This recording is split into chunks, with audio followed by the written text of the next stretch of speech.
Shalom everyone. I am Samata, a student of the Holy Torah at ACTC Seminary. ఈ వారం తోరా గ్రంథంలో 44వ పర్ష దేవారిం. దేవారిం అనగా వాక్యములు లేదా పదములు అని అర్థం. ఇది సెఫర్ తోరా నందు 44వ పర్ష. సెఫర్ దేవారిం లేదా ద్వితీయోపదేశ కాండం నందు ఇది మొదటి పర్ష.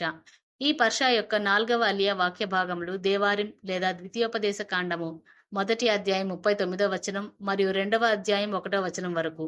ఈ 4వ అలియాలో మోషే మోయాబు మైదానాల్లో ఇజ్రాయేలీలతో మాట్లాడుతూ వాగ్దాన భూమిపై ఎలోహిం యొక్క తీర్పును గుర్తు చేస్తాడు. భూమిలోకి ప్రవేశించడానికి నిరాకరించిన తరం వారి పిల్లలు ఎలోహింపై విశ్వాసం లేకపోవడం వల్ల శిక్షించబడిన వారి తల్లిదండ్రుల వలె కాక ఈ భూమిని స్వాధీనం చేసుకుంటారని అతను వివరిస్తాడు. ఈ పిల్లలు అప్పటికీ చిన్నవారై మంచి చెడులను తెలుసుకోని వారు ఎలోహిం యొక్క వాగ్దానాన్ని నెరవేర్చుకుంటారని చెప్తాడు. మోషే ఇజ్రాయేలీల తిరుగుబాటు ఫలితంగా వారు అరణ్యంలో 40 సంవత్సరాలు సంచరించవలసి వచ్చిన విషయాన్ని గుర్తు చేస్తాడు.